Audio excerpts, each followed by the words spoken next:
Bible గొప్పదని తెలుసు కానీ బైబిల్లో ఉన్న సంగతులు చదవాలనే మనకు సరిగ్గా తెలియదు. అంటే బైబిల్లో ఉన్న సంగతుల యొక్క గొప్పతనాన్ని చెప్పడానికి ప్రయత్నం చేస్తాను.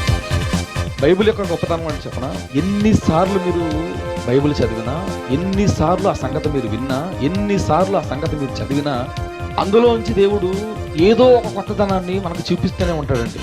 లోకంలో అనేక పుస్తకాలు ఉన్నాయి. లోకంలో ఉన్న పుస్తకాలన్నీ ఆ రోజుకే రిలీజ్ అయిన రోజు మాత్రమే ఆ పుస్తకాలు కొత్త పుస్తకాలు, ఆ తర్వాత రోజు ఆ పుస్తకాలు ఏ పుస్తకాలు పాత పుస్తకాలు. మీరు గమనించలేదండి. కానీ బైబిల్లో ఉన్న గొప్పతనాన్ని మీరు గమనించండి. ఎన్నిసార్లు మీరు బైబిల్ ఆ సంగతి మీరు వింటున్నా, ఇది పాత సంగతనండి, ఇది వేస్ట్ సంగతి అండి అనుకోవడానికి ఏమీ బైబిల్లో లేవు.